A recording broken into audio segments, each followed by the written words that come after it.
Good evening, everyone, and welcome to the virtual public information meeting for the state project number 0309 0304 0029 Naugatuck Railroad Station. Before we get started, I'm going to start off with some bookkeeping items. Available for those joining us through Zoom is the option to view closed caption subtitles, including non-English translation. To turn on this feature in Zoom, select the Show Captions button or the CC button at the bottom of the screen. Then select the Speaking Language button. And finally, select your desired language. Additionally, you can view this presentation in YouTube, and closed captioning is available there as well. After the presentation, there will be a question and answer session, and there are a few ways to communicate with the project team during the session. Please note, during the presentation, participants will be muted. You may email your questions to dotproject0304-0029@ct.gov. You may leave a voicemail by calling 860-594-2020. Please make sure to reference the project number and leave your phone number so we can get back in touch with you. The Zoom Q&A chat option is only available today, and we'll go over in the next slide. The public comment period runs through November 29, 2023. If you are unable to ask a question tonight, it can be sent to the project email or phone number. The project website is shown on the screen, which includes the general project information and how to get in contact with the department with any questions or comments you may have after the conclusion of this meeting. This slide will be shown at the end of the presentation for reference. To use the Q&A function, select the Q&A button at the bottom of your screen. A new screen will open and you can type your question in the text box and click enter. This will be monitored by the project team, and any questions or comments will be answered after the presentation. If you're an audio-only participant, dial *9 to raise and lower your hand.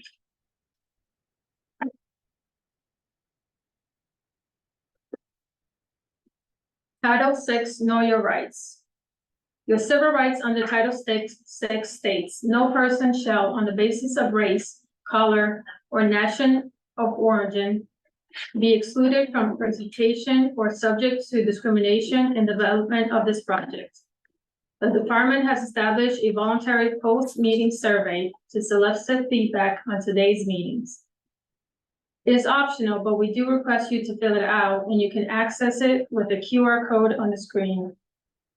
A link to both the survey and civil rights with all other links today will be added to the chat box. A recording of this presentation will be posted to the website and on YouTube within a few days following today's meetings. This is Title VI Notice to the Public, which states that the Connecticut Department of Transportation operates its program and services without regards to race, color, or nation of origin, according to Title VI of Civil Rights Act. I'm going to pause for a minute that you may read the information.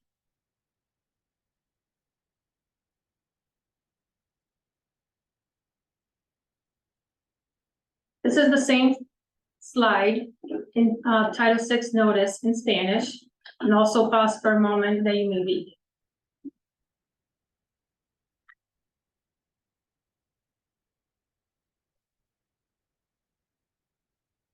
Finally, I'll pass this presentation back to Richard, and we'll begin the presentation.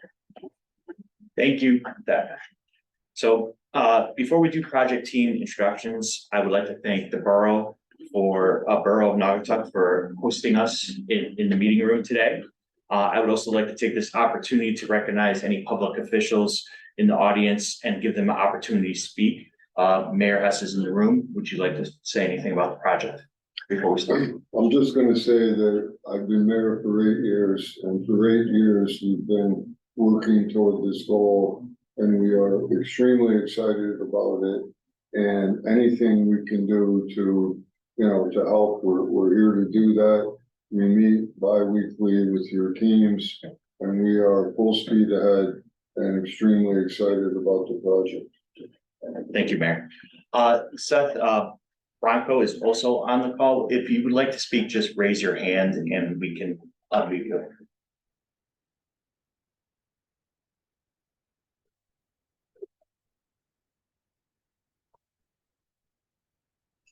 Could be unmuted. Can you hear me? We can. Yeah, I'd just like to say thank you so much for coming in to provide this presentation. I think it's going to be valuable information for everyone. So I appreciate you hosting this meeting, and I'm looking forward to what you have to say. Thank you. All right. Is there any other public officials who would like to speak? I'll wait for a minute for hand raise. Okay. So representing the department is myself, Richard Bertoli, and I'm the principal engineer of the transit design unit, as well as the project manager for this project. Also here with me is Deborah Silva, the project engineer, our right-of-way agent, Zachary Carino. From our consultant who is designing the station, we have Mark Winstead and Alton Hodge.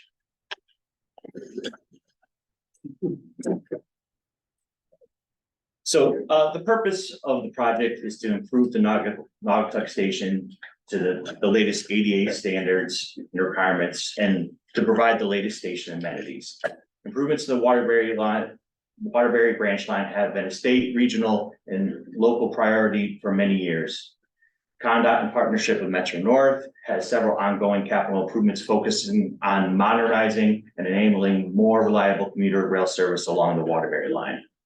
In addition, the new station will be a catalyst for transit-oriented development consistent with the borough of Naugatuck's vision. So the project has just completed the 60% design, and the purpose of this public information meeting is to inform the public of the project, allow the public to ask questions, provide comments, and any feedback on the proposed project.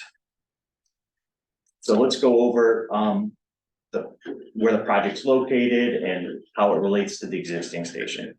So the existing station is what we call a low-level platform, meaning that you board the train. When you board the train, you're required to climb up the stairs to get onto the train coach. The existing platform is located approximately 200 feet north of the historic train station, which is now a restaurant.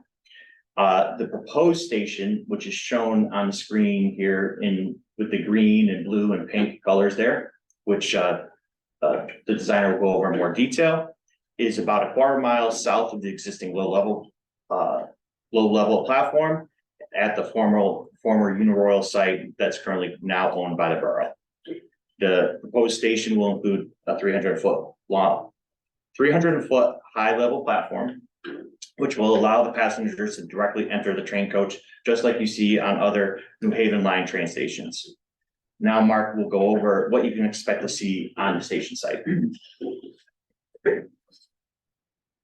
Okay, so as I described the station, I'm going to first just talk about the overall area, which was mentioned briefly as considered a TOD or transit-oriented design. I think it's important to talk about this a little bit because we're working closely, as the mayor said, with the borough and with an adjacent developer who's planning on building some other sites next to our site. So what I'll call the TOD site for this presentation is the area between Maple, Water, Rubber, and Old Firehouse Road.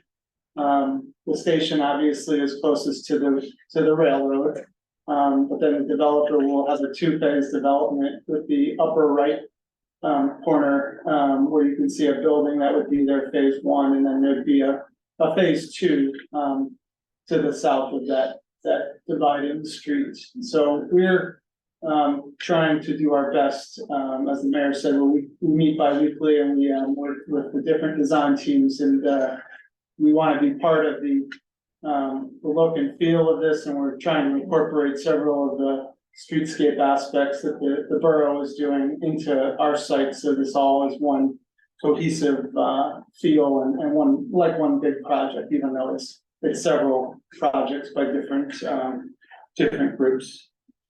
So, I'll talk about the station a little bit now, and the parking area. And then my colleague Alton will dig into the architecture and platform a little more. So in blue there, you can see kind of the larger blue box is the pedestrian building with elevators. The long blue rectangle, that's the platform that's adjacent to the railroad. That pink, pinkish looking rectangle next to it, that would be a train pulling up. And then on the north end of the platform, there are some stairs. So the reason for the elevator and stairs, if you haven't been near the site, is that there's a significant grade change between the elevation at the sidewalk and the railroad. So we've got like an 18 to 21 foot grade change there, so that necessitates the need for elevators and stairs. So that Alton will get into that a little more, what that all looks and feels like. So to accommodate the riders coming to the station, we've got approximately 80 parking spaces along the extension of Water Street, and those are head-end parking spaces on either side, and then a couple at what we're calling a triangle in the middle, which kind of ties the different streets together. Of those 80 spaces, we have 4 accessible parking spaces, and we have 16 electric vehicle charging spaces. So that should accommodate all of the cars coming to the site. In addition to that, we have a dedicated drop-off area. We'll have a bike facility next to the building, which you'll see in the renderings.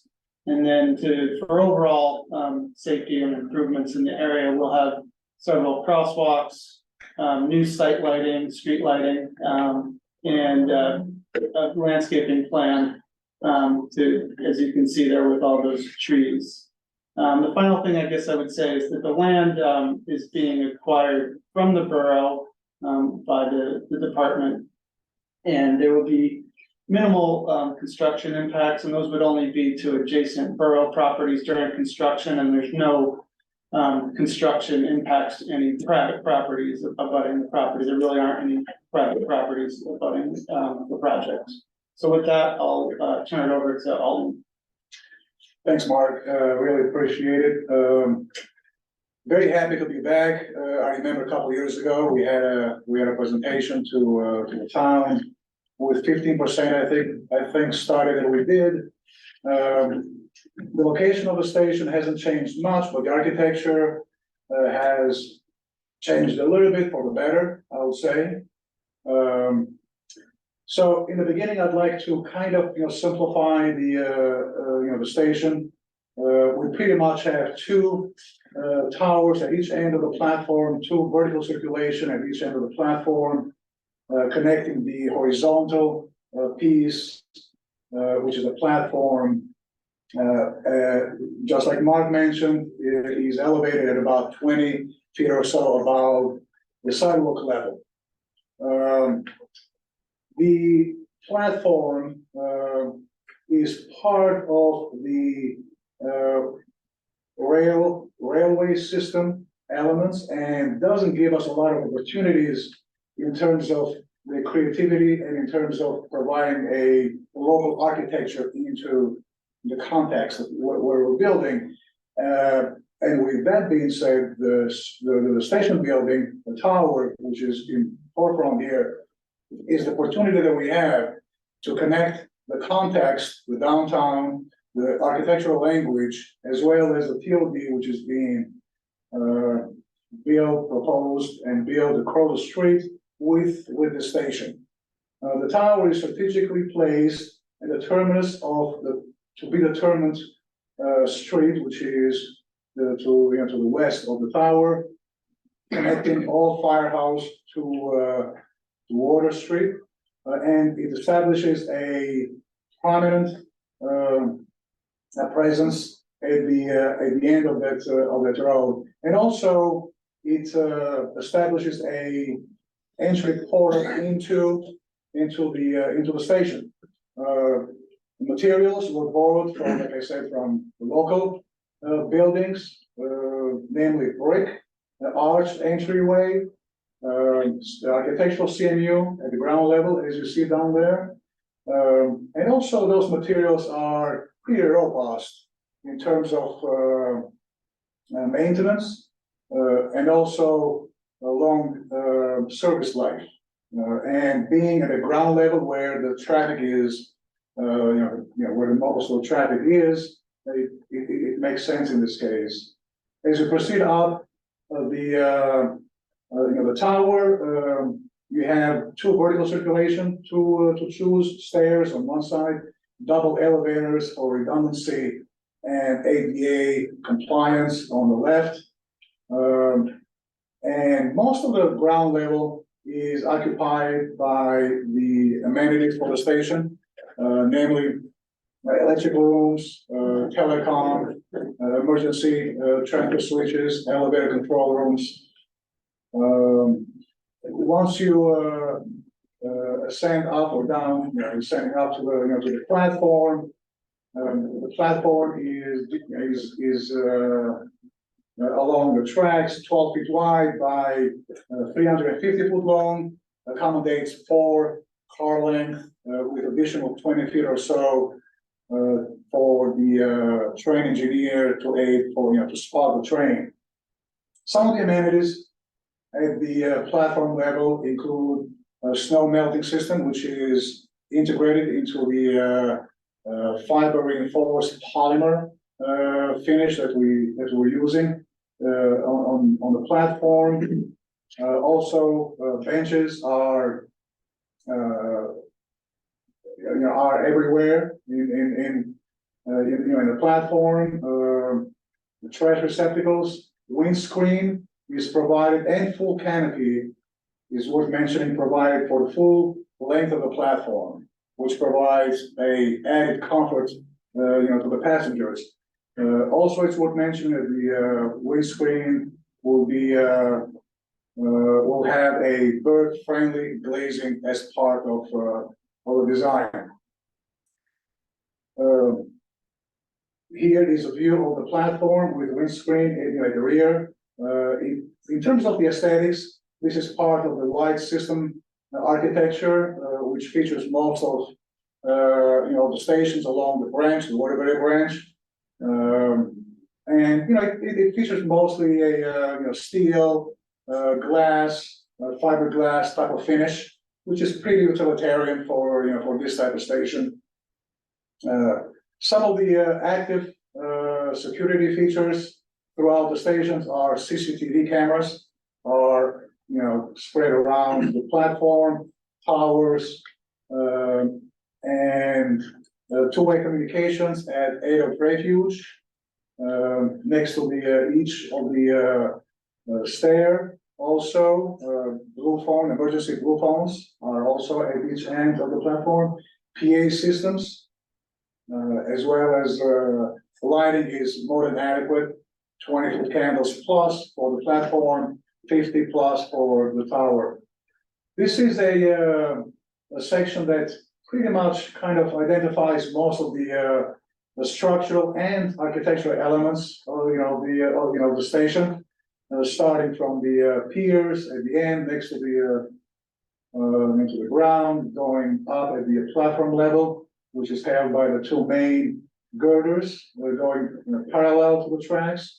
Also the canopy, it's about 10 to 12 feet above the platform, pretty adequate in terms of the height.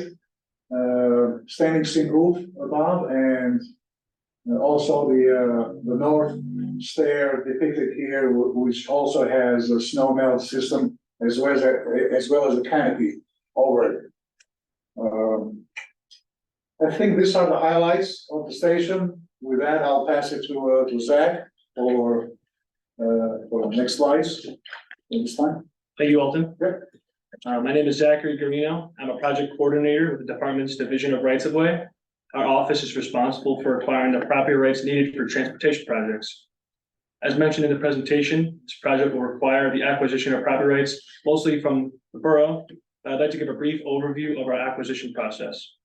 I'd like to mention that the specific impacts are still being finalized and they may change as the design progresses, and that any required property rights will be acquired in accordance with Connecticut General Statutes, sections 13A 73 and 13B 36, as well as the Uniform Act. The right-of-way process begins once the design has progressed to a development milestone and all the impacts have been determined.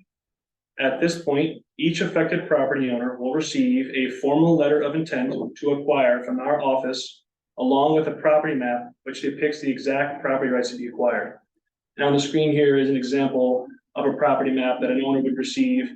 The bold and darkened areas are new proposed improvements. The lighter areas are the existing conditions. Next, our office will determine the fair market value of the property rights that are depicted on that property map, which will be used to establish an offer of just compensation. That offer will be sent out to the property owner in writing, and a right-of-way agent will be available to meet with the property owner, explain the project, go over the specific impacts to their property, and explain how the state arrived at its offer. Property owner will be given a reasonable amount of time, typically 30 days, to consider the state's offer and enter into negotiations. When an agreement is reached, the department will prepare all the necessary paperwork to record the deed and property map on the town land records.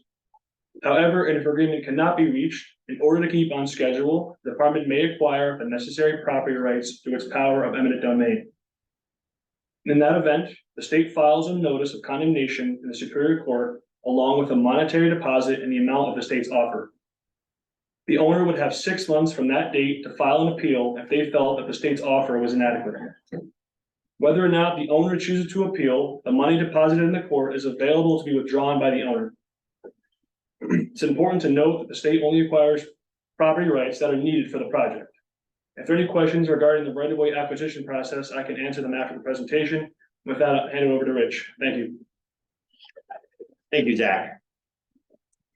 As mentioned, we are here tonight for the public information, but we are also going to cover some of the SEPA scoping items that are currently under posting.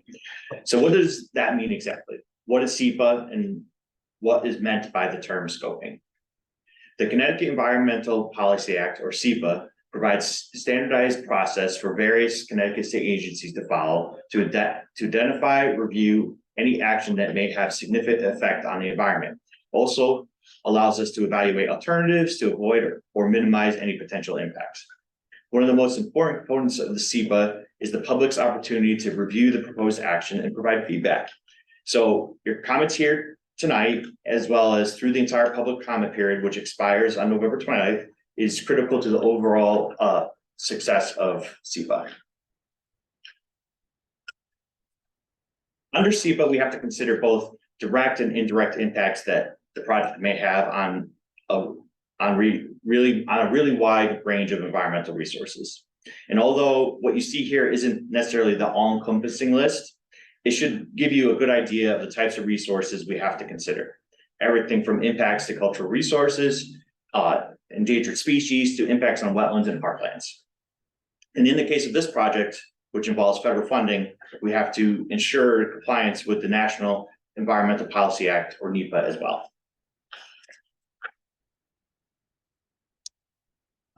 So now that you have a general idea of what SEPA is and what resources need to be considered, what exactly is meant by the term scoping? Scoping is a very specific definition under SEPA, and that process involves a very defined set of steps for public outreach. As shown here, SEPA is defined as gathering and analysis of information that a state agency will use to establish the extent of the environmental review for the proposed state action. Basically, it is a way for us to get information from the public and other state agencies so we can determine the proper level of environmental review and documentation needed for the project. This process begins when we publish a notice of the project in the Environmental Monitor, which kicks off the minimum 30-day public comment period. Now, for those who are not familiar with the Environmental Monitor, it is an online publication run by the Connecticut Council on Environmental Quality, and it informs the public of projects that go through the SEPA process. For this project, we published the scoping notice on Tuesday, November 7th, and the comment period will run until the close of business on November 29th. The idea is to solicit comments from various state regulatory agencies and the public to help identify potential alternatives, then also to help identify any specific environmental resources that need to be analyzed in the project area. Obviously, as you know, often the local community has a really unique understanding of the project area, including any community concerns or issues that we may not be aware of. Ultimately, this process will help us determine if there are significant environmental impacts associated with the project, and therefore a need to undertake an environmental impact evaluation, or EIE. An EIE is a detailed comprehensive document that analyzes any significant impacts and compares the impacts and analysis alternatives considered. So here's a high-level chart of the SEPA process. It shows where we are currently. Those are the boxes that are outlined in red. And then it shows what the next steps are under SEPA. So after the scoping period ends, we will go ahead and review the comments received. We will consider any potential environmental impacts and determine if any of these potential are significant enough that would then require us to perform an EIE. Once the determination is made, the determination itself and the justification behind it will be published in the Environmental Monitor, along with a synopsis of the comments received, our responses. This is the way that we will inform the public that we have either concluded the SEPA process or we will be doing further analysis in the form of an EIE due to the presence of significant impacts. So with that, that completes our SEPA slides. So just give a little bit of where we are with the project before we get into the Q&A. So we're looking at completing design in June of 2024 with a contractor award in February of 2025 and construction start in the spring of 25. We're approximately estimating about a 2-year construction duration. So we would be looking to be completing the project in 2027. The estimated project cost is $26 million, and this project is funded both by Federal Transit Administration, FTA, at 80% and 20% by state funds. And with that, we're going to show the question side again, and we will be taking questions. So if you could please enter into the chat and we can answer your questions.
Give it 5 more minutes and then I will call the meeting.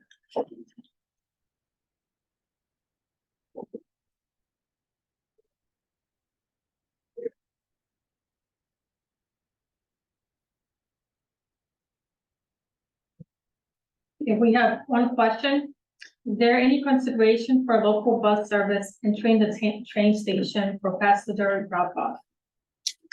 That is a good question. And as part of the project, we did consider bus drop off, but based on our existing bus services and our coordination with our counterparts at the department, the bus service will be on Old Firehouse Road, and there will be, an accessible path from that bus drop off on Old Firehouse Road to the station.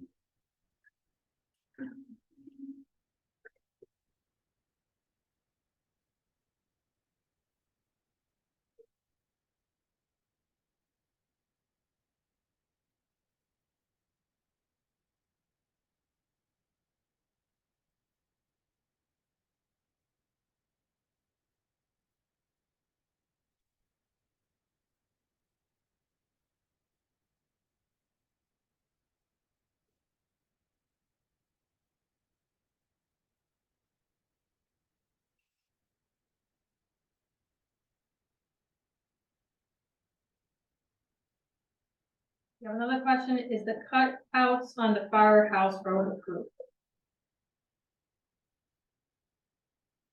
What's the question?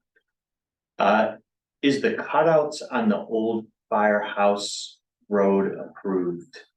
I'm sorry, Pete, if you could rephrase that. For the bus stops? TRD development. No, for the bus stops.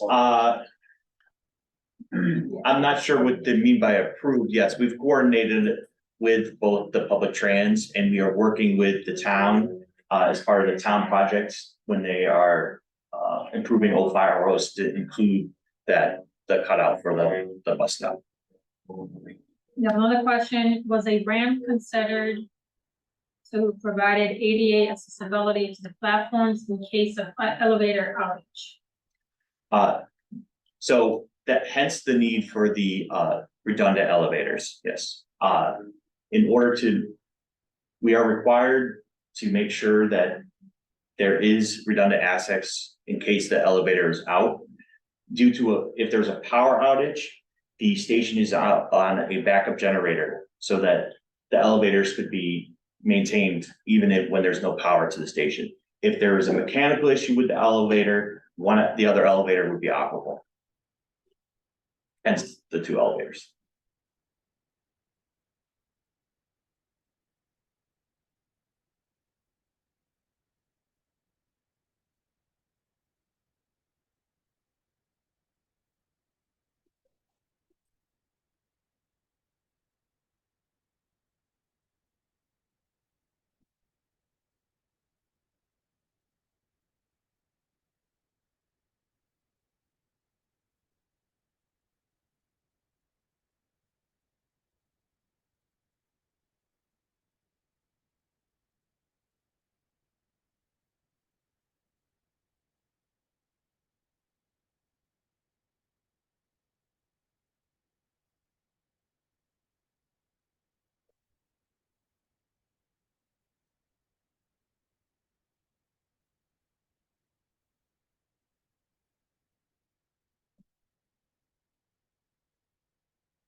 We have another question, what will happen to the existing station?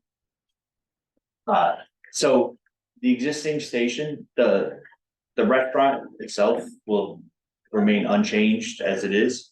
But the concrete and low-level platform will be removed after the new station is constructed and put into service and trains are stopping at the new station.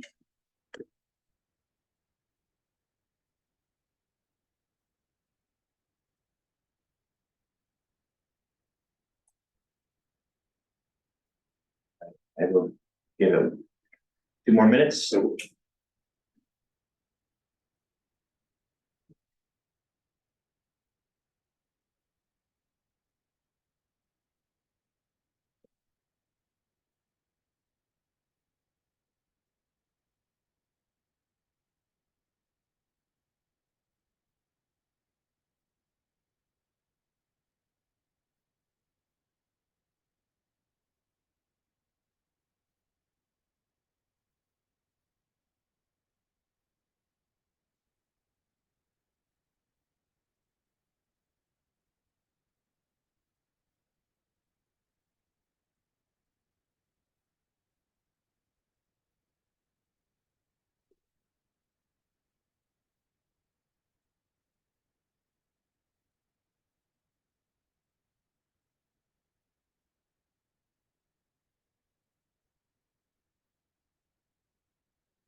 We have one comment here. Thank you for the entire team for taking the time to present this information. The design was great. I'll be looking forward to seeing this project come to fruition. And this is coming from, Seth Bronco, who spoke earlier in the presentation. Thank you. I think that is a good way to end the session. So I want to thank everyone online who joined us today to allow us to present. I want to thank the borough for hosting us in your meeting room, and everyone have a good night. Thank you. Thank you. Thanks.